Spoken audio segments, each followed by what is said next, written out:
Good afternoon. Welcome to all of our attendees that have joined us today. We're very happy to have everybody on this webinar today. This webinar is titled Reopening Texas, Return to Work the Right Way, and it's part of a series of webinars that the Houston Area Safety Council and the University of Texas School of Public Health have put together.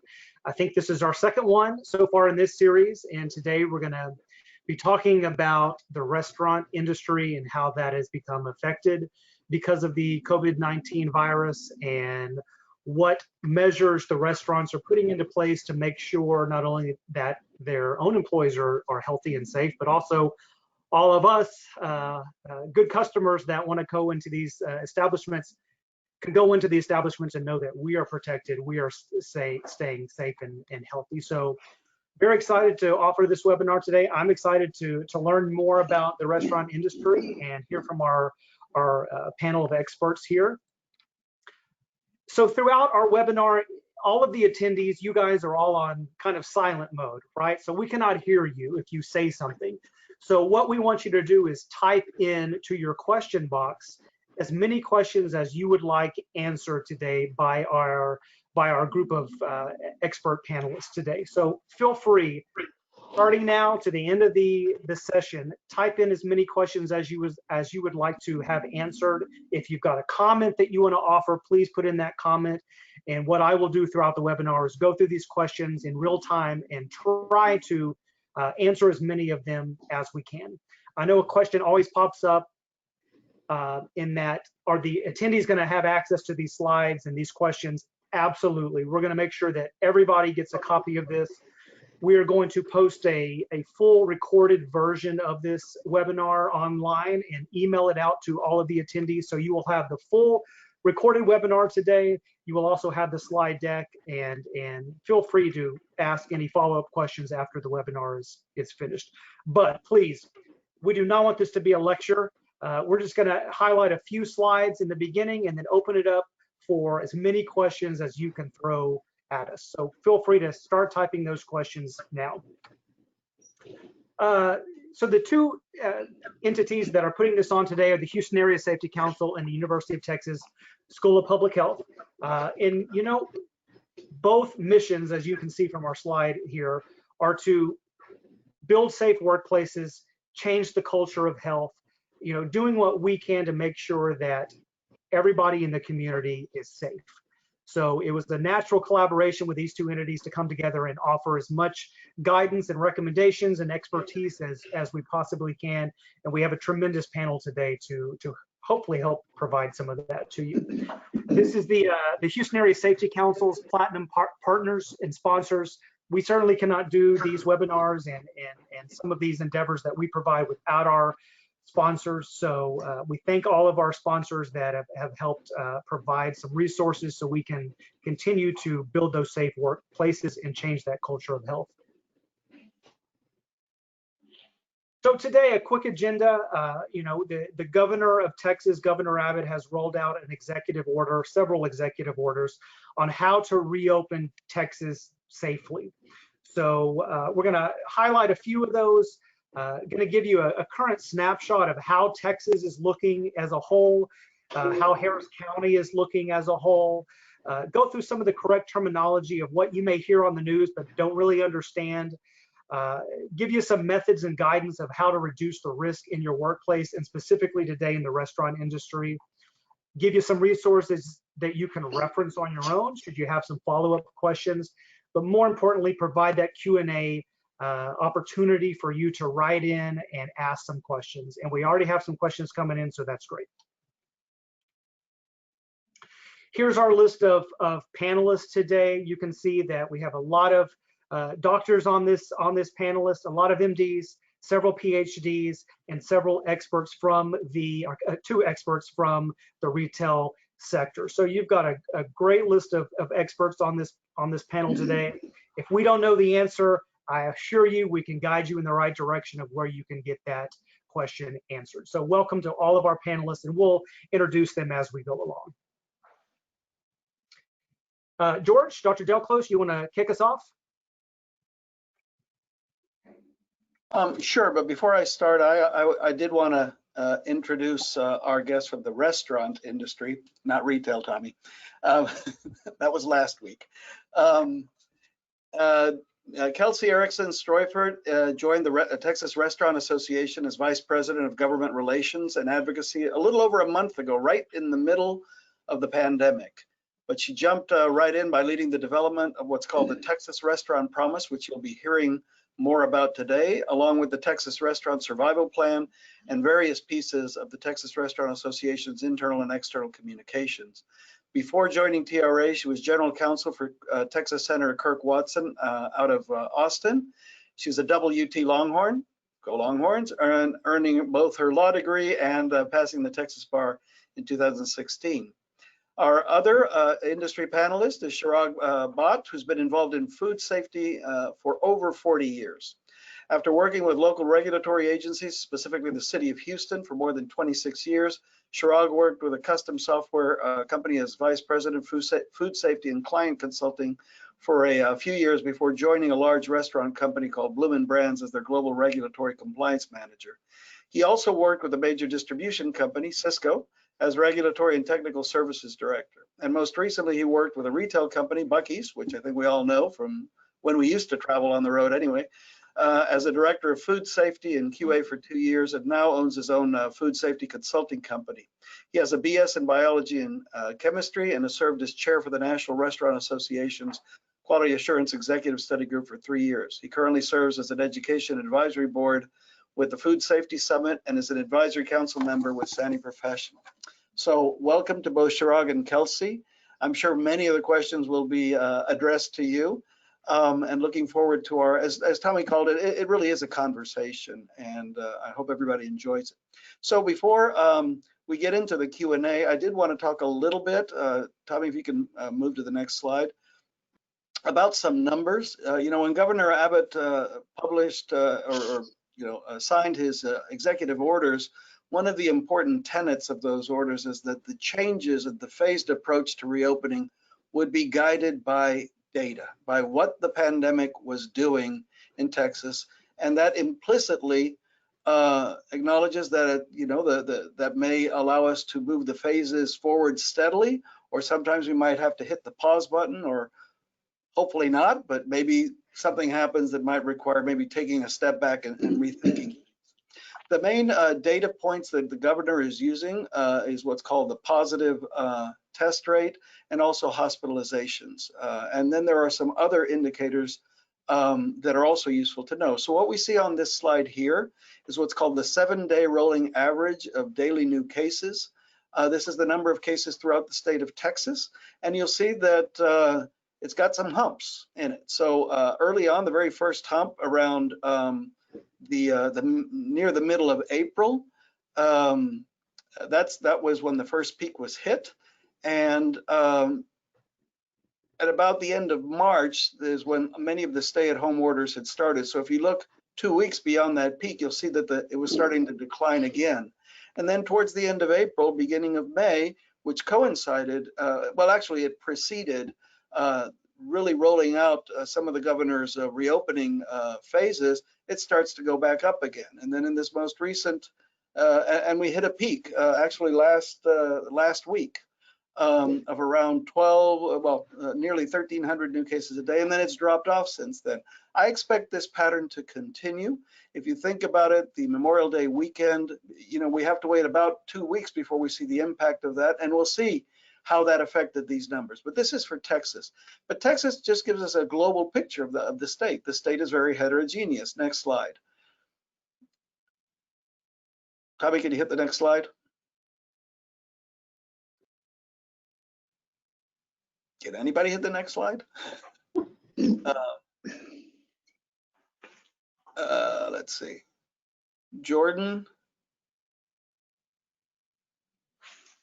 All righty. So let's see.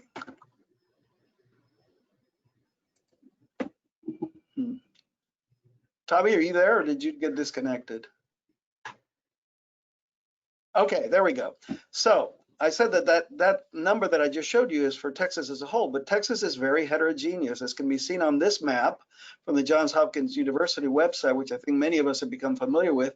You'll see that Texas has a bunch of different colors. The darker colors may reflect or do reflect where cases are greatest, especially the rate of cases, not the number, but the rate of cases. And then there are areas that are very light in color where there are fewer cases. And that's a very important consideration for employers to take into account when taking what is a state order and trying to figure out how to apply it to their local situation. You need to have a feel for what's going on in your locality. Next slide, please.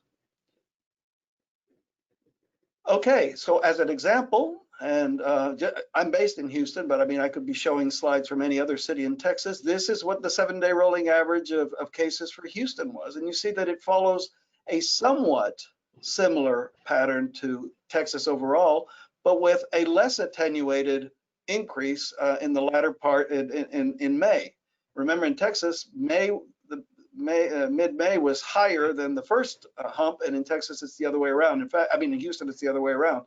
In fact, we're relatively flat to starting to decline, it appears, in Houston. These are new cases per day. Next slide. And hospitalizations are important. Hospitalizations is one of the parameters that Governor Abbott is looking at. And basically, just to keep a long story short, it looks like after some initial fits and starts more recently, although there is some variation, it's leveled off. It's relatively, it's plateaued. Now for the state, the hospitalization rate, that means of all of the positive COVID cases, how many are winding up hospitalized and in ICUs? It's around 4.7%, which is very low. So that's a good sign. Likewise, the death rate, the fatality rate in Texas, even though we have lots of cases, we are nearing several tens of thousands right now, our mortality rate is at around 2%, a little over 2% for the state, which is incredibly low, with some places like Houston being below 2%. So that's the importance of keeping things local. Next slide. In fact, in the Texas Medical Center, we have several metrics that we monitor, and you can look and read them for yourselves, but the important thing is where it says current status, you see that there are green and yellow and thankfully no red buttons. This is what we monitor on a daily basis. This has to do with hospital capacity. Do we have enough ICU beds? Do we have enough ventilators? Do we have enough personal protective equipment for our workers? And as long as everything is green, that's okay. When something pops up yellow, like we've seen in the last 3 days, that there's been a slight increase in local cases that occupy ICU beds, then our antennas go up and we start thinking about, let's watch this a little bit more closely and see if we have to make any changes. So we look at the Texas numbers, but we act locally. And I think that's a good principle for employers to take into account as well. Next slide. So I'm going to shift gears now and talk about something that is free. It's available to everyone. And as Tommy was saying, we will make the slides available to you, but this app might be of interest to employers. So one of the ways of keeping tabs on what is going on locally is we are asking, and this is actually a project that originated at Harvard University, and we are applying it to Texas, our colleagues here at the School of Public Health.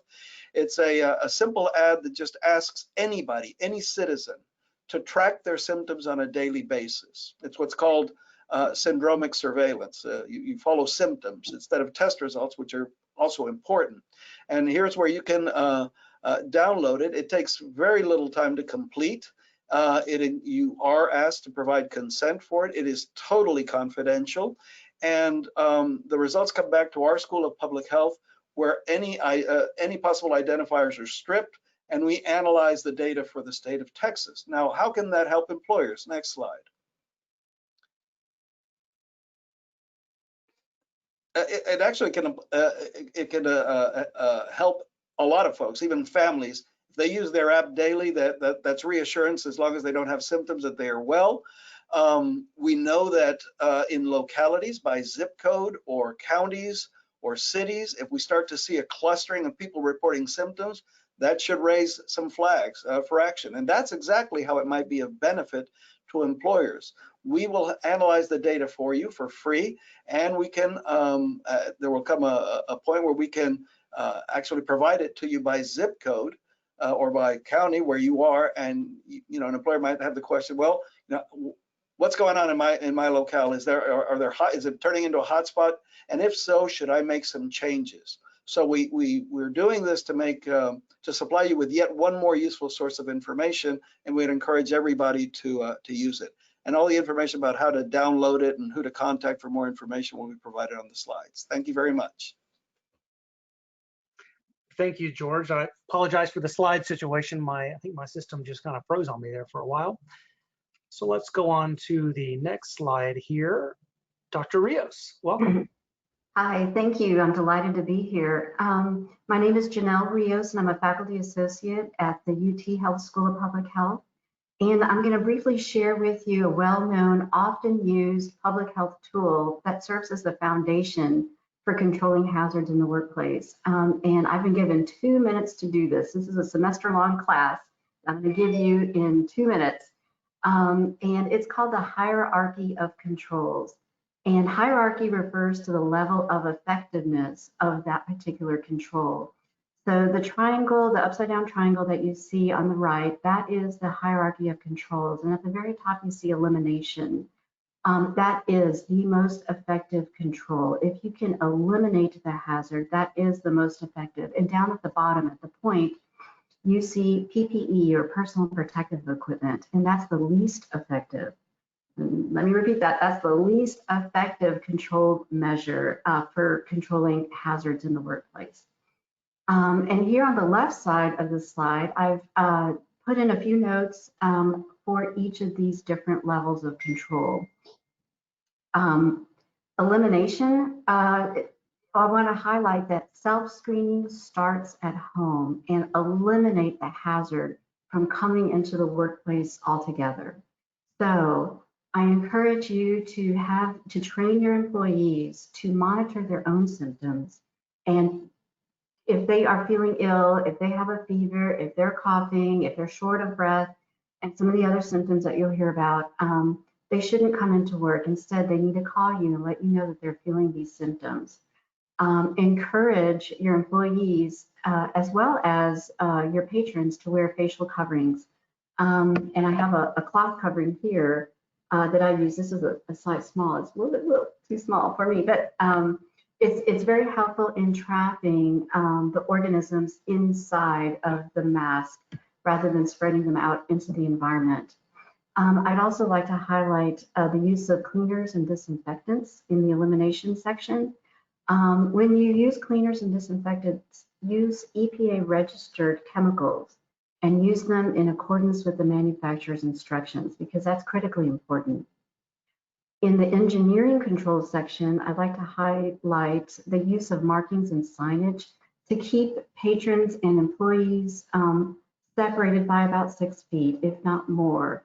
Now, I understand the kitchen environment is probably a very difficult environment in which to keep employees from being very close together. So you might consider other barriers, if at all possible. And again, remember the cloth facial coverings is very helpful there.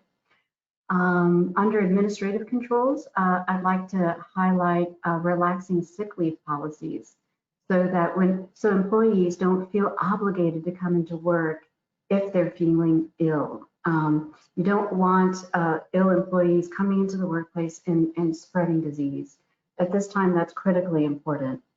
Also consider staggering shifts and working in teams so that the same people work together for each shift. That way, if one person gets sick, maybe that team goes down, but not all teams are going to be impacted. And critically important is training. How do I put one of these on? How do I take it off without contaminating myself? How do I properly put on and take off gloves so that I don't contaminate myself? How do I properly wash my hands? For that matter, is there soap and hand sanitizer available in hot water? So those are administrative controls. And personal protective equipment, make sure that gloves, facial coverings, other items that are needed are available to employees. as well as how to use them, reuse them if necessary, especially things that are meant to be reused rather than paper masks, and then how to dispose of those items. So I think that that is barely my 2 minutes. I welcome any questions at the end. Thank you very much. Dr. Rios, there is a question that was written in on this chart, so I'll go ahead and ask it to you and ask the group as well.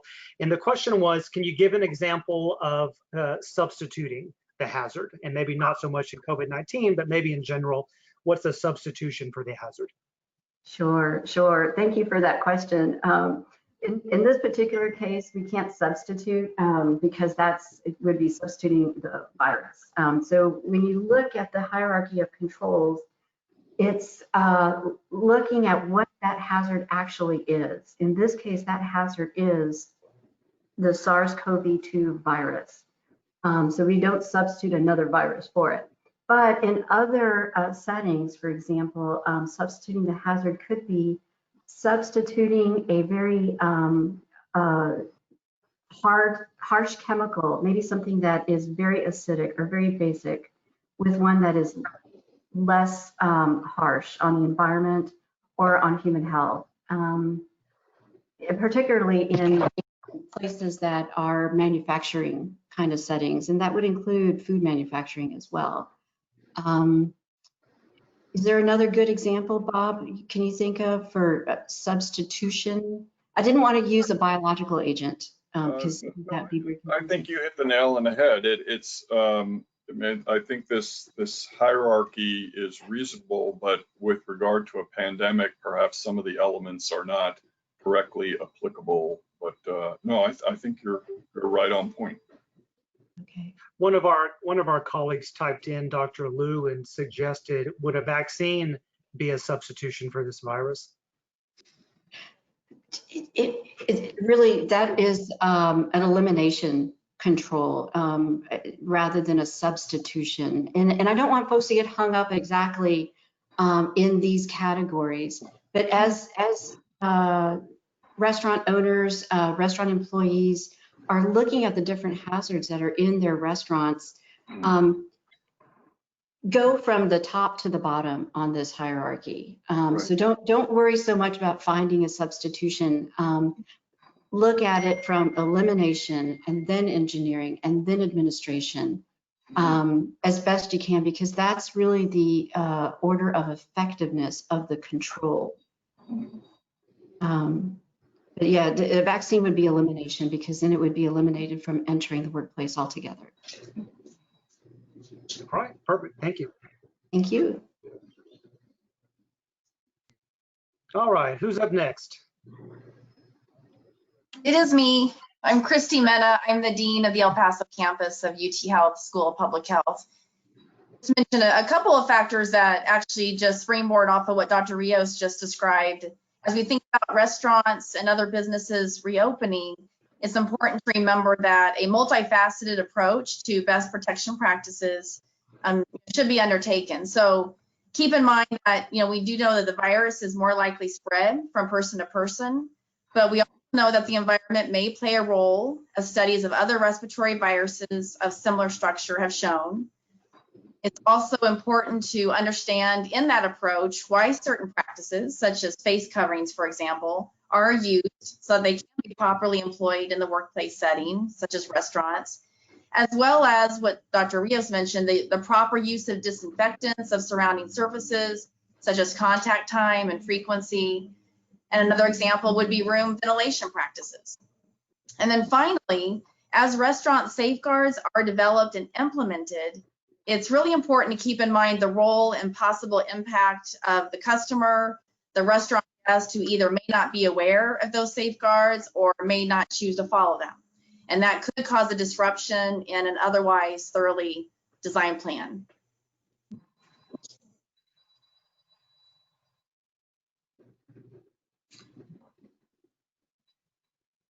Thank you, Christy. Okay, I'm up next. So, hey, I'm Bob Emery here in Houston, and just want to cover 4 key points, but more importantly, welcome your questions as we go forward. First of all, I'd like to thank all of you for the important work you do. That you guys are on the front line of this stuff, and you've really taken kicks in the shins on this stuff, and I applaud all of your work, and I look forward to eating out.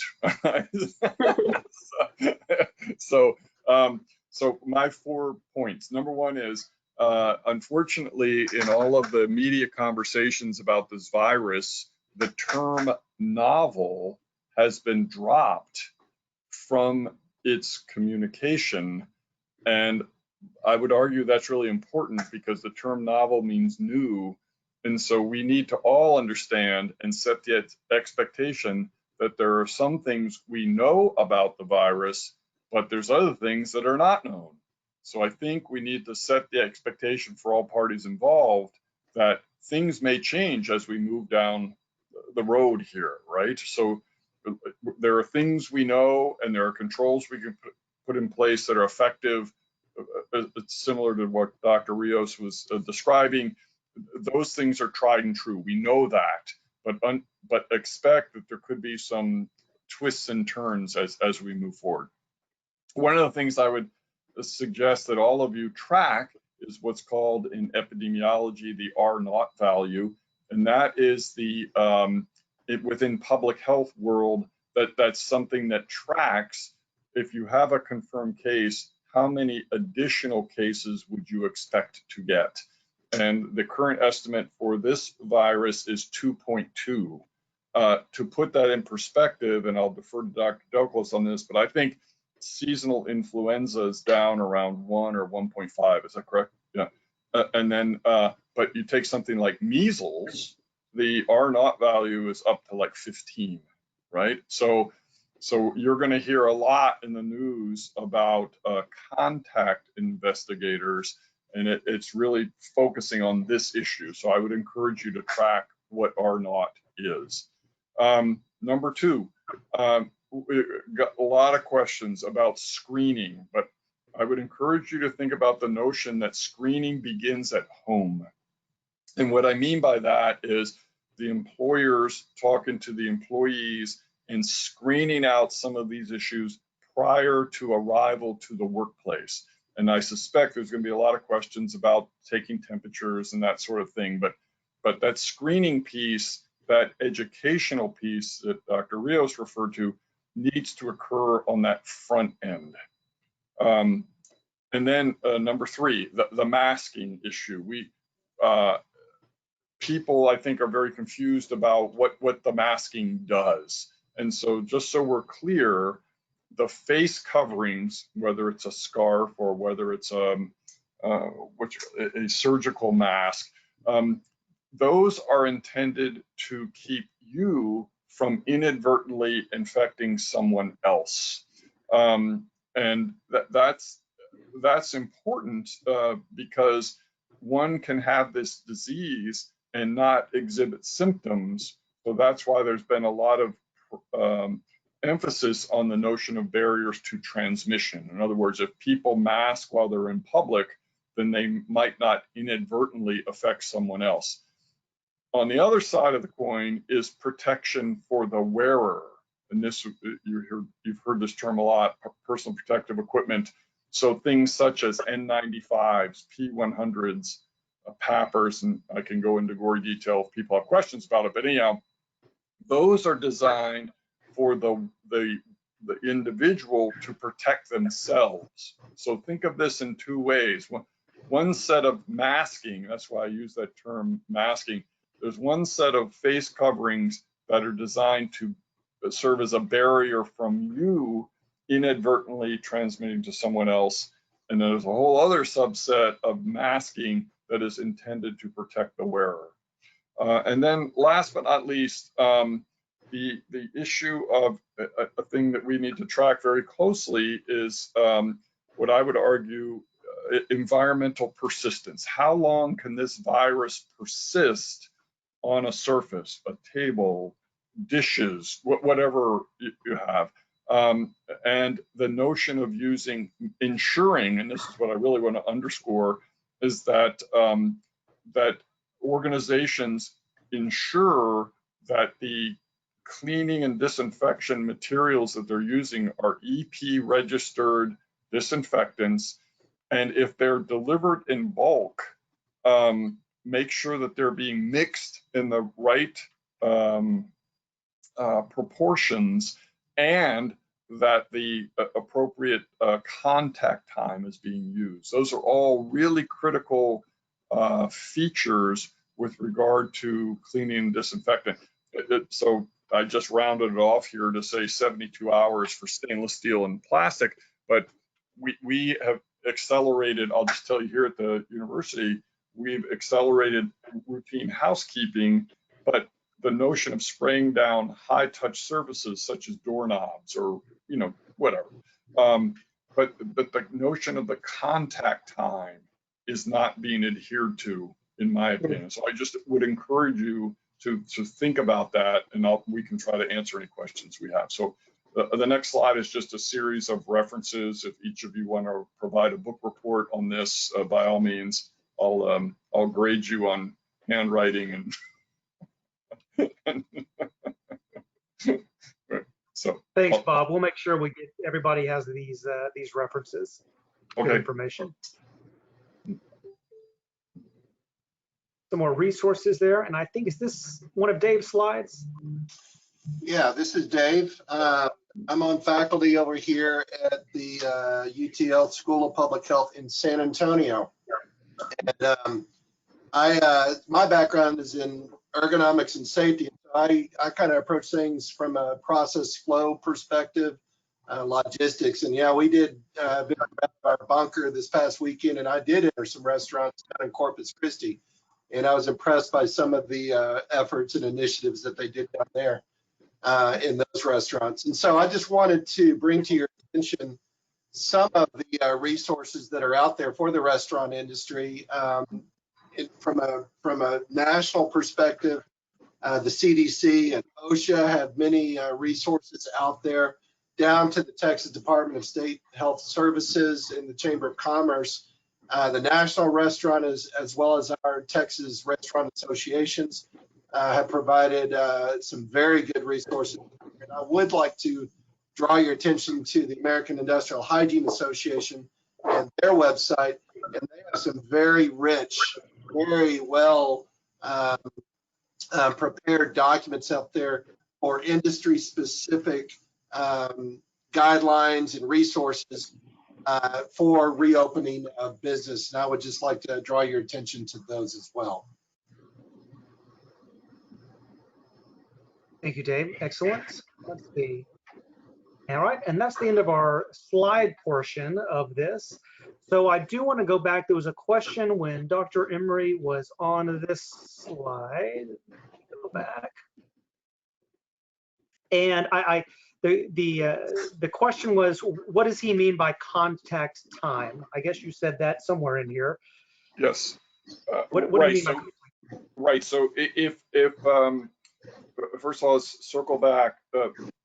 If you go to the EPA website, now they've made a pretty slick little tool. The buzz term you want to put in is EPA registered disinfectants, right? And then you'll find, and they'll come up with a table of these commercial products, but along with that, it will say what is the required contact time for it to be effective to render the virus inactive. And that varies. And I'll defer to Dr. Delclos and Dr. Mina is probably a better person to defer to on this, but that ranges from perhaps 2 to maybe 10 minutes. Christy, are you square on that? I don't know if you're still there. Yes. Yeah. So it depends on the organism itself and the survivability and all the other kinds of environmental factors that can play into it. But right. But I guess what I'm trying to get to is that the mere just spraying on a doorknob and then immediately wiping it off, it can be ineffective with regard to as the product was tested. Would you agree with that? Right. Yes. And Yes. and customers and users, we are able to look up different products, different manufacturers, and they'll have those, as you mentioned already, those contact times listed for certain products. Right. So go back for a second, and I defer to our colleagues here on the that have been involved in food safety here, but I suspect that many of these cleaning or disinfectant products come in a concentrated form and then are diluted or mixed locally. I suspect, I don't know, but that's an important feature to make sure that that's being done properly, number one. And then number two is that the contact feature is also being adhered to. So, Chirac, would you agree with that? Or? Yeah, absolutely. That is very true. And as Christina said, that the surface, the pathogen that you're trying to destroy or eliminate. So there are so many variable factors, and the fomite, what type of surface it is and how long does it need to be exposed. So yeah, absolutely. Those are very critical. And that's why the instructions are on the chemical that you purchase. So if I may, I think a very practical question would be, if a patron comes into a restaurant and they enjoy their meal and then they leave, and then a table is cleaned and they have the condiments and whatever things, but as part of that, I don't know the term you use, but the turnover until when the next patron comes in, that notion of ensuring the contact time is important. Would you agree with that? Or? Absolutely, yes. No, okay. Right. No. And I think that's why, Bob, some of these restaurants are now making sure that in order for you to come in and dine in, that you make a reservation instead of just showing up. So therefore, they can have that enough time in between the table set. Right, and so the patrons are not clogging up in the waiting area as well, correct? Yeah, right. True. Right, and also then considering the high touch services, such as those condiment containers, which some of us don't touch anyways because they're not always wiped down, even between a busy time for a restaurant. In their non-pandemic, quote unquote, more normal times, I think practices should be able to ensure that some of the more hardy organisms we worry about in restaurant settings are taken care of. But during this particular situation, we do need to think about those high touch services because we're vulnerable right now. Yeah, those are. Go ahead. I would add there that condiments right now really shouldn't be left on tables. We're asking that nothing be left on tables. Condiments should only be provided in single use portions when requested. So again, just kind of goes back to that hierarchy, right? Eliminating some of those risks altogether. And then the things that you can't eliminate, like doorknobs, right? We've got to be able to get in and out of buildings. Making sure they are being disinfected regularly, and as Bob said, following all of the instructions for the specific cleaner. Because it varies, and I'm not an expert in this field, but Christy, help me. But go back to this issue of contact time. Some disinfectants, the contact time is quite short, whereas others are quite long. But at least and I know enough to be dangerous in this regard, but it's perhaps 2 to 10 minutes. Is that correct?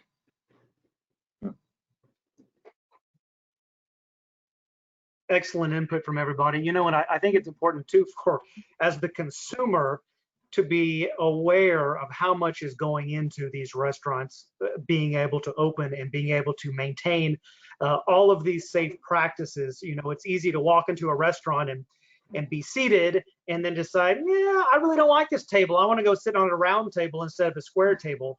And I realized very quickly over the past couple of days, that's difficult for that restaurant in this time. They want to do everything they can to accommodate you as the customer, but they might not have a square table clean right now, or it may not be 6 feet apart from the next table. And it can be a very stressful situation on both ends. Yeah, absolutely. we're asking everyone to show each other grace in this time is sort of what we keep saying, right? Show people patience. As Bob said, this is a novel virus, so we are all learning and improving as we go. No one is going to do it perfectly the first time, and so just kind of bearing with each other and giving each other the benefit of the doubt that we're doing the best we can is really helpful in communicating. Right. Yeah, absolutely. I'm going to jump into one of the hot topic questions up front so we can make sure we have plenty of time to answer it. Do you recommend that restaurants take guests' temperature at the door before they enter the restaurant? So That I can be can, for I'll anybody. let you.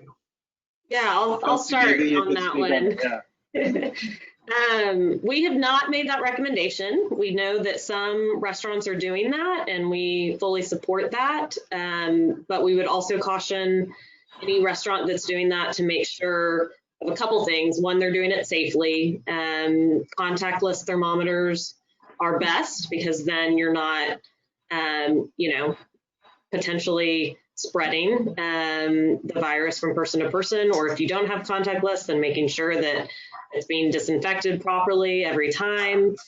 If you're keeping that information, which I would caution against, definitely need to make sure you're aware of privacy and protected health information regulations. And then you need to make sure you have a really specific and strong policy in place about what you do with that information, right? What is the cutoff at which people are not allowed to enter? Just all of the contingencies that can come up, right? Because we know there's a million ways that this can be worked out. What we have recommended is in keeping with CDC guidance, the governor's protocols, and that's that every person, customer, employee, contractor, anyone, perform a self-screening at home that includes temperature evaluation and also considers all of the other risk factors with COVID. And if you've been in close contact with someone with COVID, I think sometimes we get a little hung up on pieces of data like temperature, which is of course an important indicator, but there are many people who have had this virus and either not known it at all or didn't exhibit symptoms. So we really need to do that comprehensive kind of risk assessment at home before you even show up to any business, a restaurant or otherwise. And I think, Kelsey, just like you say, many of the restaurants would probably choose to have a screening test questionnaire, if you will. So Yes. as a guest comes in and they may ask some simple questions. So like you say, in addition to the fever or the high temperature, there are some other symptoms that people are not very familiar with that.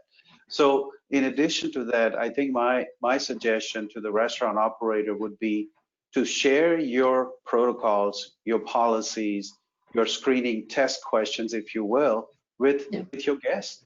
As they make reservation, direct them to a website, share it on your social media, send an email out to all your customers, and therefore they know that these are the questions that may be asked when you show up at the restaurant.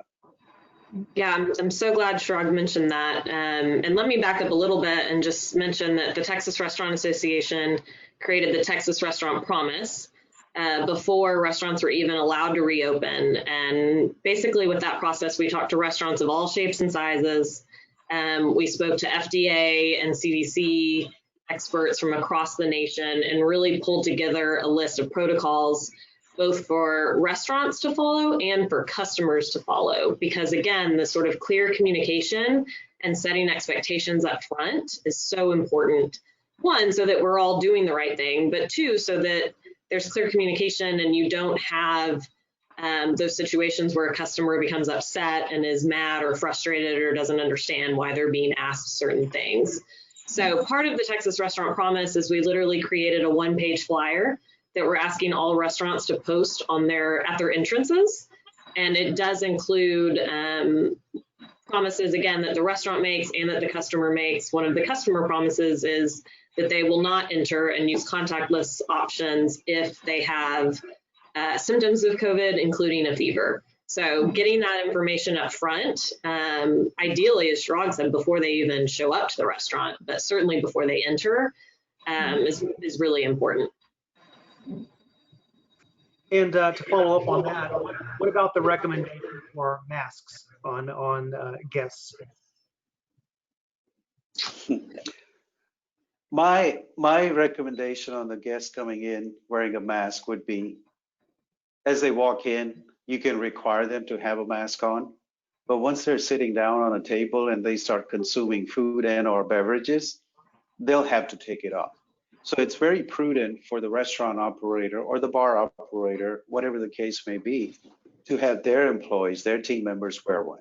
Because at least that way you can creating at least one barrier, right? And the guest, as he is or she is sitting down and consuming, they can't have the mask on. So by requiring them to come in with one, great. Maybe give them a little Ziploc bag or a container so they can put their mask in a safe place. So when they leave, they still have a clean mask to wear when they go out in the public. Yeah, we have seen some restaurants provide an envelope or something like that for exactly that purpose. And I think we have to remember that, you know, your average Texan is not familiar with kind of mask etiquette and how to, I mean, I know I sure wasn't, right, when this started, how to safely put it on and take it off without contaminating it, how many times, you know, when you need to clean it and how. And so I think masks are important, but so many of the other factors, again, going back to that inverse triangle, right? It's like the social distancing, the sanitation, those are so key, and masks are not going to replace the effectiveness of those procedures. So we would certainly echo the state and the CDC's recommendation to wear face coverings as much as possible, but really emphasize the social distancing and the sanitation practices as well. And I wanted to jump in on that. I agree with that as well. I was just looking at the American Industrial Hygiene Association recommendations for restaurants that Dave had highlighted and that will be available to you. And all they're saying is encouraging the use of face coverings, masks, on entering and exiting the building. Because if you think about it, that's the point where you might be crossing other folks within close distance, depending on how, you know, wide the door is. And it makes sense to do it. Once you get to the table, you know, it's reasonable to expect that they're going to take them off as long as the tables are separated the right distance, and that's what's emphasized, as Kelsey was saying, then it should be okay. And I really do like the idea, Chirag, about providing a Ziploc or clean bag. I think that's an added element of attention and courtesy to the customers. It's also very helpful. Yeah, George, this is Dave. Just to follow up on that, something that needs to be considered is the travel from table to, let's say, bathroom, or the travel from table to the salad bar. And so those travel points need to be considered. I was in a very popular restaurant in Corpus, and I was very impressed with the way that they organized just movement of the patrons. And so just that flow of people through tables, the pathways, all of that needs to be considered. That's absolutely right. And that's often the trickier parts, especially the entry and exit points. And so just making sure that you've got a system in place and that you have employees there to help, I think, is the other piece, right? We need customers to be cooperative, but inevitably there are going to be things that pop up. And so just having an employee on hand who ideally is designated and is visible as kind of a safety expert can really help, especially with that traffic flow situation. Actually, I'm going to follow up on something Dave just mentioned and a question for both Kelsey and Chirag. So are open salad bars being discouraged right now at this point in time? Yes, they're prohibited right now. Any sort of buffet needs to be manned solely by employees, and you need to have, sneeze guards, barriers, that sort of thing. And that's exactly what I observed. You go and you stand and you tell the worker what you want on your plate from the salad bar.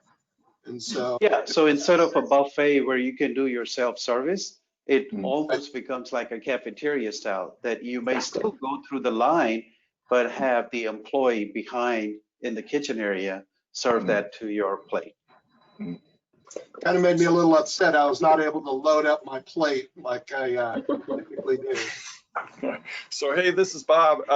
One of the things that we've experienced is in providing assistance to individuals to essentially do engineering controls, going back to Janelle's presentation, the notion of removing certain tables or removing chairs to essentially design in the social distancing. What we're seeing is that given space limitations, this furniture is stacked up and it is blocking fire exits. And so that's something I would just encourage you through your professional organization to be conscious of that. I understand the challenges, but in our case here at the university, we have these common areas and we're removing tables and chairs, but they stack them all up and now they're in front of the fire exit. So we have to think about that piece there. So Kelsey, I don't know if you've encountered this or. I haven't, no. I mean, I know there are certainly spatial challenges, right? Restaurants weren't designed for 6 feet between all the tables and that sort of thing, especially I think, you know, unfortunately the sort of trend, if you will, has been more intimate dining spaces, right? That's kind of been what people want, which is hardest to adapt to a COVID environment. But I haven't heard of blocked fire exits. That's definitely a problem, and yeah, restaurants definitely need to be thoughtful about mitigating all of the hazards, and the normal rule book doesn't go out the window because we have to deal with COVID too. So right. Well, I'm just sharing with you that that's what inadvertently that's what we experienced here at the university, and I'm hearing from some colleagues. So we just need to be thoughtful about that. Absolutely. And I think another consideration that's really on the onus of the patron, and I thought about it when Sharad was talking about removal of face masks at the table when you're eating. You know, if you're like Bob and you're eager to get out to a restaurant and maybe you're going to bring your household with you, you know, there's not a whole lot of information out there about mitigating household transmission. So maybe you're going to be sitting at a table at a restaurant with people you'd be sitting at in your home at the kitchen table. But if you're planning for this to be a social outing where you're meeting with people who you haven't seen in a while, or it's more people outside of your household, then I do think that becomes more of a risk in terms of transmission dynamics during this pandemic when meeting at a restaurant. So that's something that's really on the customer, though, for who they choose to dine with. But it could be a consideration for all of us as we thinking about getting out of our homes and doing more activities. Maybe going to a restaurant, and I welcome any thoughts, maybe going to a restaurant to as a social event for people outside of your home when you know you're going to be sitting at a table, removing your face covering. Maybe that's not the optimal situation. Maybe meeting at the park for a walk is a better option. I welcome any comments on that. Well, and I think it goes back to risk reduction, right? Particularly, I mean, that's where you've got to be screening carefully, and you've got to think about your risk factors and the risk factors of your family. You know, is someone at a heightened risk of contracting and having a negative reaction to COVID? And as you said, that's really the customer has that information and has to make smart judgment calls there. And then, of course, we do have limitations, no more than 6 people at a table. So that also kind of helps curb some of that, right? There was the customers will have to maybe go ahead, Charlie. a little more graceful, if you will. So that's important too at this time, right? People expect the restaurants to do this and do that and do that, but this is a tough time for the industry. And customers need to be a little more graceful and comply with all the protocols and procedures that are put in place, because you can't just say customer is always right. However, that may be a good cliche. They need to be a little more extra graceful. So there was a follow-up question, Kelsey, to your list of, I think it was the screening questions to post at the restaurant, post on the website, and the question was what where's a good reference website we can go to look for those screening questions? Yeah, so the Texas Restaurant Association has a whole resources page, and actually I think it was in David's slide. And from there you can access the Texas Restaurant Promise, which we actually created an employee health screening that's a simple yes/no checklist that customers could also follow as well. It's not really specific to employees. And we also included within that the parameters about if you do have symptoms or if you do get tested and test positive, how long you need to wait to return to work or to social life, right? So I would definitely encourage everyone to visit that website, and it's publicly available. Member, non-member, member of the public, anyone can access that information. And we do regularly update it, anytime the state updates their minimum statewide health protocols to make sure that they're aligned. A couple of questions that came in about, okay, you've implemented all these wonderful things at the restaurant, but you have a customer that just says, you don't have the right to tell me what I'm going to do or what I'm not going to do. What is your right as the restaurant in telling that person they need to leave, or no, you have to wear the mask, or whatever your protocol is? What are your legal rights to as to how to enforce that procedure?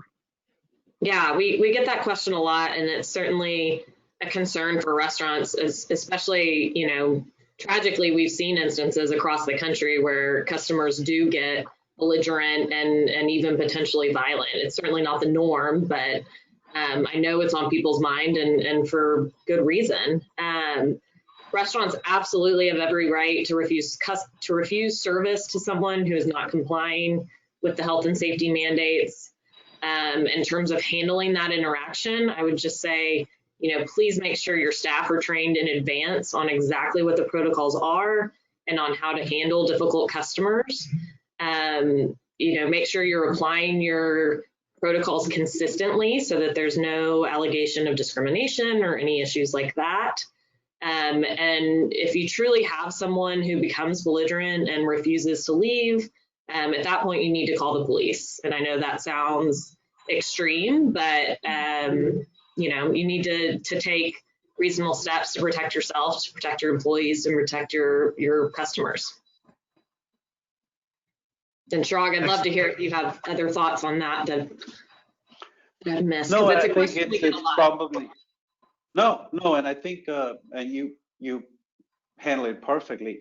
I would add on to something that I shared with you earlier about the screening and your protocols. Share the information, communicate with your guests and people that are going to be coming into your facility, and let them know that this is what is expected. Something similar to what you just said. Your promise to you as an employee or an employer and you as a customer, right?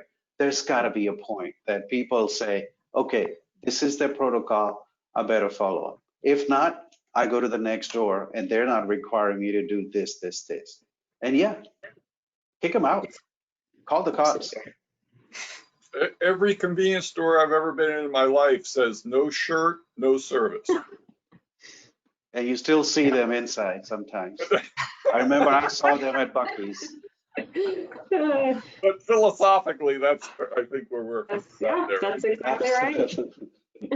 So on the flip side of that, a question was written, as a customer, what do I do if I go to a restaurant that is obviously not in compliance with the executive order or the recommendations? What should I do? Who can I tell? How do I report that restaurant?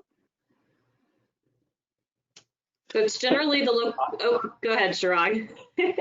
I would say, hey, if you don't like it, talk to the manager, right? But nowadays, social media being so prevalent, right? People are going to post on Instagram and Twitter and this and that, and they're going to start shaming you. Work with them. Ask them question. Hey, manager, why are you not doing this? Oh, because we don't have our risk level so high, because we only serve packaged food. Oh, that makes sense. And maybe the customer will understand that, okay, this is the reason why they don't do this, X, Y, Z, or whatever the case may be. Yeah, that's a great point. I think And we have in the Texas Restaurant Promise, if you're a customer with a question, please do ask for a manager, because we're all learning and we're all growing through this process. And sometimes, you know, I think potentially, unfortunately, we kind of fixate on certain things like masks, right? Masks become popular and we all think that they're kind of the salvo, even though they're not. And so there's an element sometimes of education there that's important. But if they're truly, well, so a couple other things. One, vote with your feet and your wallet. Don't go back to a restaurant. Don't encourage your friends and family to go to a restaurant if you truly feel like they're, you know, not keeping people safe. And then local health departments and TABC also have authority to step in when there are health and safety concerns. But we, you know, as the association, we're also always monitoring the situation and trying to intervene when we can and really educate and bring people into compliance. Because the truth is, restaurants, you know, we have everything at stake in getting this right? Customers are not going to return and give us their business if they don't feel safe. And so I think restaurants have every reason in the world to take this seriously, and that 99%, if not more, are taking every step they can to do that. That's good to know. There was a question about returning restaurant employees to work, and I think it probably applies across every industry in the country, but specifically for what we're talking about, restaurant employees that have been away from work for 2 months, let's say, what is the role of testing, either antibody testing or the nasal swab testing, to confirm they're not sick before they go back to serving customers? Okay, let me take that one. So at present, it's unclear what role, if any, employer requested testing has. You know, we know that there are different types of tests. The one that you get, you know, through your nose is called the PCR test. That's the one to diagnose somebody with an active infection. And that's usually done on a physician's order or other healthcare provider. There's been a lot of talk about antibody tests and a lot of excitement about antibody tests for use in a number of settings, including to determine return to work or eligibility to work. The thing is that the jury's still out on that. So antibody tests do have a role when you use them to measure what's called community prevalence. That means I go into whatever, Fort Bend County, and I want to get an idea of how many people have had the COVID infection. Either they have it now or they had it before. And antibody tests can serve for that purpose. You have to design it. It has to be done you know, very carefully, because you can't test absolutely everybody. So you have to take like random samples that are representative of the people of Harris County, but it's just to get an idea at the community level of what % of this county population has had it. What is less clear, but will become clear, is how should the antibody test be used in individual people and for what purpose. So where we are right now, and there's more and more information coming out every day, including from CDC. There's a lot of folks that are doing antibody tests. We are doing antibody tests at UT Health as part of a research project to answer that very question. So we do know that people who have had the infection at some point, about 1 to 3 weeks after the onset of the infection, begin to develop antibodies. An antibody is something that our bodies generate in response to an infection. That's different from the nasal swab test, where what we're testing is the virus, the presence of the virus itself, okay? So antibody tests tell us the response of the body. And so 1 to 3 weeks after the infection has started, those antibody test levels tend to appear and they tend to rise. For many diseases, we know that that is synonymous with being immune. For example, with measles, once you have an antibody response to measles, you have it for life. But for other diseases, we know that there is some immunity, but it doesn't last for life. For example, the flu vaccine that we get, the reason we get it every year is because it protects us that year, but then the immunity wanes because the virus changes or whatever. With COVID, the COVID infections, we don't know. We do know they mount a response, that you will detect it, but we don't know if it means that there is immunity. And if it does mean that there is immunity, we don't know how long that immunity is going to last.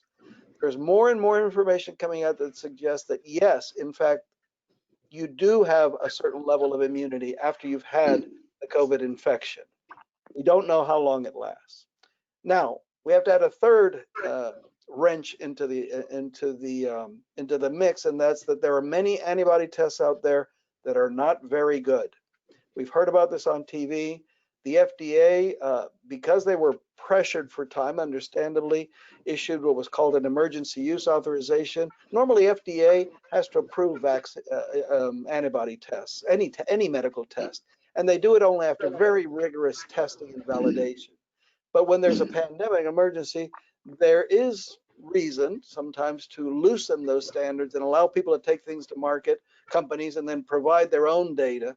And they did that. But now they're tightening down on that because many of the antibody tests that are commercially available are not only not good, they are dangerous. And what I mean by dangerous is they give you false results. Either a false positive result, meaning, hey, I have antibodies, therefore I'm protected. Well, that's an assumption that hasn't been proven. And if you as an employer take somebody, require that of an individual who has had that antibody, and it's a false positive, and you expose them to somebody with infection, they're not protected. And conversely, false negatives have their problems as well. Just yesterday, there was a report, I can't remember if I read it in the paper or if it was out of CDC, cautioning that many of the ongoing antibody tests are showing a lot of false positives. So bottom line, it's a long-winded explanation, but I think the time has not yet arrived for employers to be considering the use of antibody testing to determine return to work status of an employee. That's very helpful. Thank you. Thank you, George. This was a question about symptoms, and so maybe George can help answer this one. It's a two-part question, but you know, with more and more evidence showing that people can have this virus and not have any symptoms at all, the two-part question is, number one, why do some people get a fever and other people do not? Are there different strains of this virus, or what's going on in that aspect? And the second part is, knowing all of this stuff about asymptomatic people and the vast range of symptoms, why do we still put so much emphasis on taking people's temperatures? That's actually a great question, because a temperature is useful when there's a fever.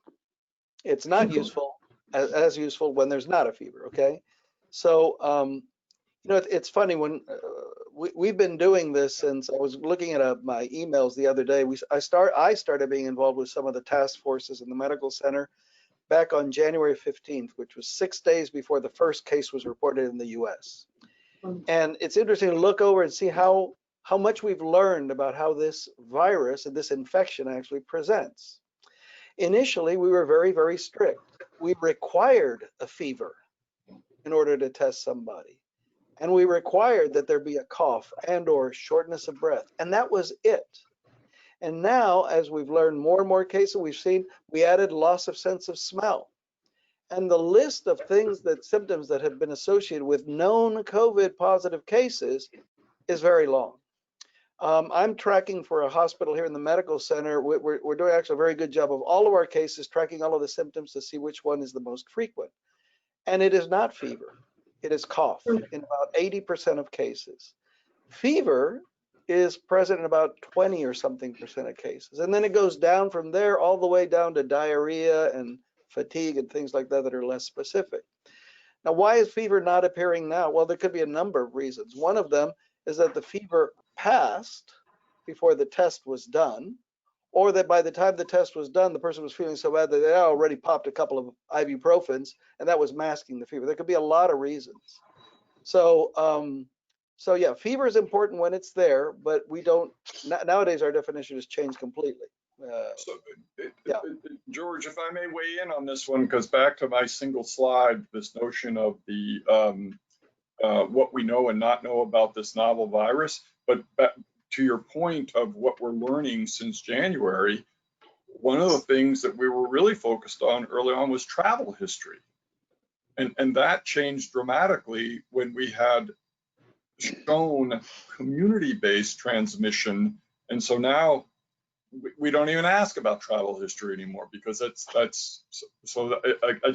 like to underscore that point, that we're kind of earn while you learn. That's as we're going along and learning about this, these things are changing. So just to underscore your point there. That's right. And just to follow up that, so it is also true that there are many, we don't know how many. That's one of the reasons for doing antibody testing in community studies, is to find out. We're really trying to find out how many people had the infection and didn't know it. In other words, they were either asymptomatic or they had some very mild symptoms that they just blew off and therefore never sought medical attention. Now that, it is useful for that. But, and there's good evidence to suggest that when you are asymptomatic but infected, you can be pretty contagious. I'll add too, from a practical perspective, I think this is really why we layer on the protective protocols, right? So this is why we require health screenings and social distancing and enhanced sanitation and disinfection, right? It's to kind of cover our bases as we learn more and more about this virus. And as we know that some people are asymptomatic. Excellent. So there was a question Tommy, about, go ahead. so Tommy, your question initially was about restaurant operator. How do they ascertain about an employee coming back to work, et cetera, right? And I think George gave us a good thorough understanding on the testing protocol, et cetera. However, the food code and your local Texas food rules require that you as a restaurant or a food establishment have an employee health policy. So the employee health policy typically included the major 6 illnesses and some key symptoms. And many of the restaurants and many of the operators are having to maybe modify it, kind of amend it a little bit, so that some of the COVID-19 related symptoms show up on their employee health screening or check. So by all means, add some of those specific symptoms in your employee health policy and include that employee demonstrate the ability to report that. I'll give you a perfect example. Some facilities will have a simple couple of questions come up when the employee come into work and clock in through the system.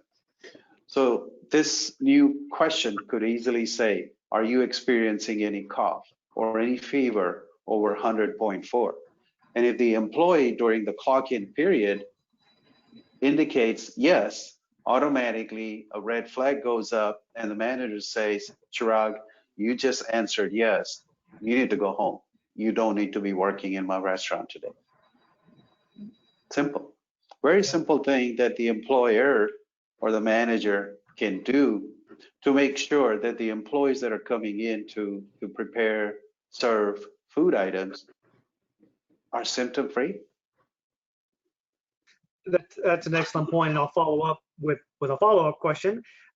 In that same regard, the writer of this question said, this is true across all industry, but specific to restaurant workers, sometimes there's a culture of I need to go to work regardless if I'm sick or not. And you know, especially if I'm an hourly worker and that's how I put food on my own table, I got to go to work. So is there anything that the restaurant industry is doing to change that mindset, change that culture, to reemphasize to these workers, if you are sick, we really need you to stay home? Yeah, it's a great question. Yeah, it's very important.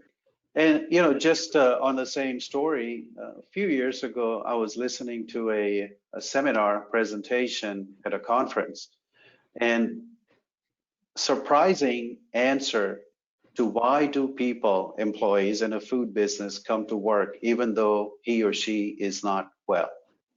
Can you guess the number one reason they show up? Anybody? Duty, sense of duty, that's my guess. The number one reason that was identified with about 1,000 people that were surveyed is they don't want their coworkers to feel extra work because they're not there. Many times people would think automatically they want that money, they want that check.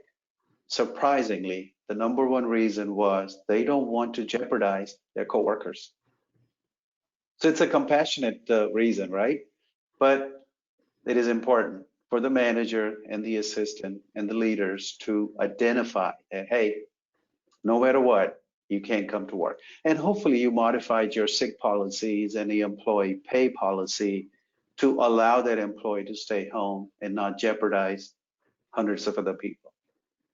Yeah, I think that's exactly right. I mean, we have to remember this is a service industry, right? And so I'm not at all surprised to hear that survey result, because these are people whose career and whose job is to take care of other people. So that's what they think about. Yeah. And I think we just need to emphasize and create a culture where the way you do that is by staying home and being forthright when you do have symptoms and concerns about COVID. Very nice. Looks like we're at our 14-minute mark, so I've got a handful of questions, so let's just power through them. Referencing the COVID tracker application, is there any piece in that app that notifies the employer or has a data sharing option? I'm going to let Janelle answer that, because she actually fills out her own symptoms and she's more familiar with it than I am. But I would be extremely surprised. No, it doesn't. I mean, I don't not do that. No, so it is de-identified, and that data goes straight to a very secure database. There's no way for the employer to access that. Employers at some point will be able to receive, and this isn't my project, so I'm speaking a little bit out of my lane, but I do participate in the study as a participant, and I do put my symptoms in there. And it's really easy. But at some point, we will have that data, and employers will be able to reference what it looks like in a certain geographic area, whether that's a zip code or a county or something smaller. I'm not sure of that. But it's a really, this symptom tracker, it takes, I don't know, half a minute, 30 seconds to complete. And it's really nice because it aggregates all of the symptoms in the state of Texas. Actually, it's nationwide, but it's really nice. So if folks can participate in the study, just download the tracker. It reminds you every day, and really it takes about 20 seconds most days. It asks 2 questions. How are you feeling? Yeah, and so that's the symptom tracker. But remember, you don't have to wait for that analysis to be done. I mean, there is a very good county level information already available through this State Department of the Department of State Health Services. Also, the Johns Hopkins University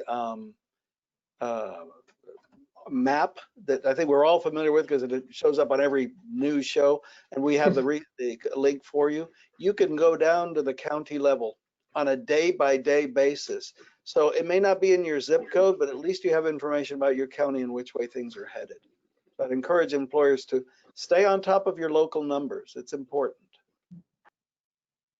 There was a follow-up question on a fever and what constitutes a temperature reading of a fever, and the answer was 100.4, not 104. So I think that's what Chirag had mentioned. So 100.4 or higher would be a temperature, and probably send that employee home.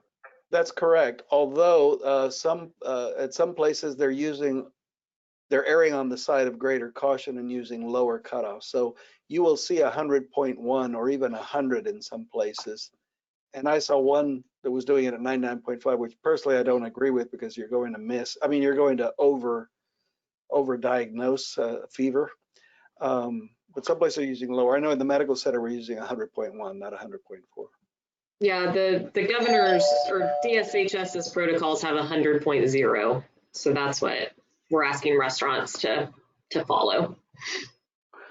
And one of the other things that people need to consider if they are using the temperature screening is, it's 92 plus in Houston, right? So if the employee has just recently come to work out in the open and waited in the parking lot for a little bit and comes in and you check the temperature and it shows up at 100 plus, chances are it's because of the weather outside. So give it a couple of minute rest and then check it. I'm not a medical professional, but this is something I've heard. So I wanted to make sure that I share that with people. And if they're running late, they'll probably run into the place, right? So that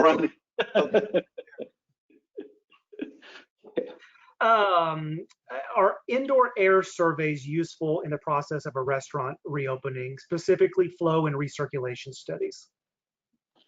Come on, Bob, that's your cue.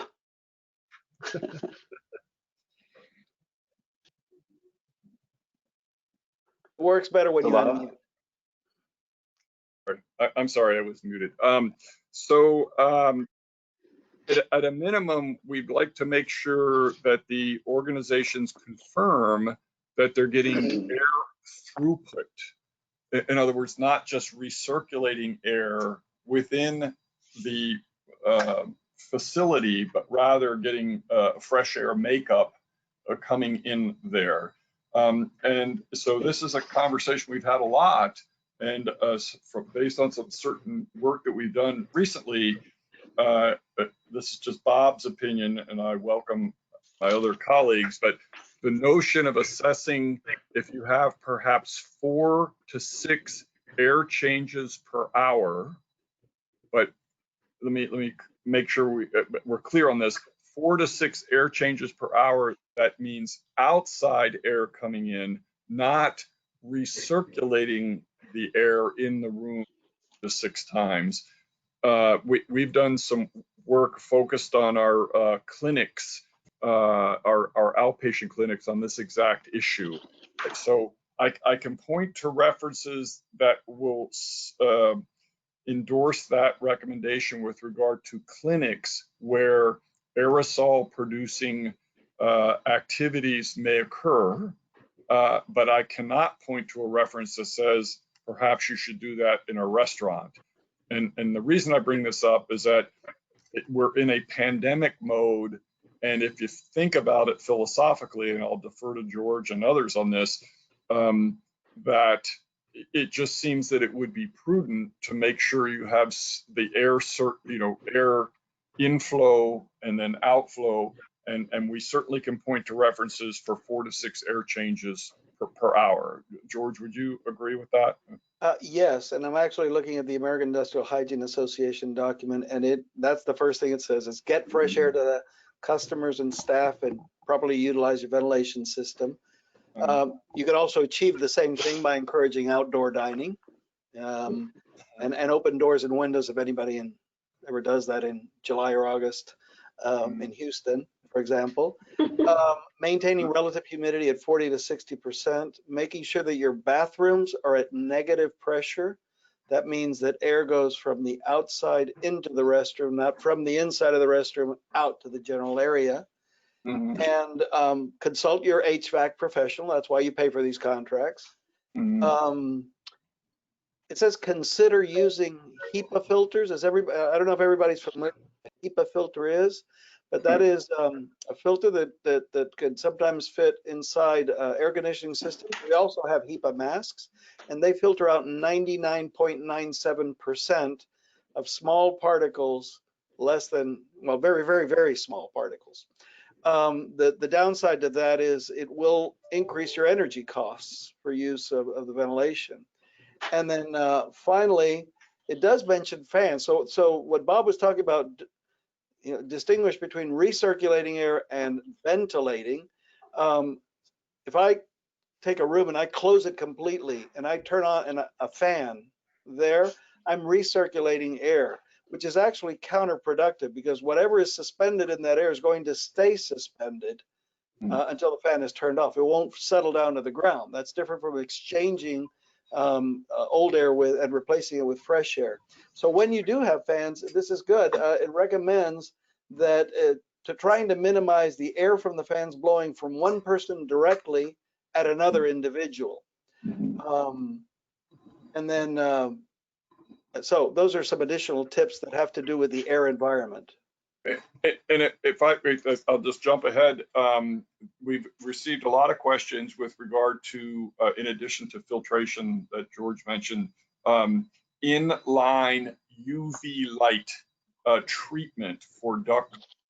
And it turns out that this virus in particular is susceptible to exposure to UV light, and hence that's why it doesn't sustain itself outside very long. I think the last time I think it's 2 hours. So if someone, let's say, was contaminated and touched a doorknob, but it was outdoors, I think the estimate is 2 hours that the virus would be effective. So anyhow, there are in duct UV light systems that can be put in place so that when the air comes into a facility, doesn't have to be a restaurant, could be anything, that the UV light could be used to address the virus. That's all fine. And in fact, some of you have probably been to a clinic in your lifetime where you've seen these things mounted on the wall that have a metal box on them, but behind it is a UV light, and that's typically for the control of tuberculosis. That's why it's there. But the reason I'm bringing this up is just understand that those things have to be maintained. So putting inline UV light systems in ductwork is kind of like getting a puppy. You got to walk it, you got to worm it, you got to all the stuff that goes along with it. And my experience has been some people will put systems in place, but then they don't do the maintenance piece. So just for what it's worth.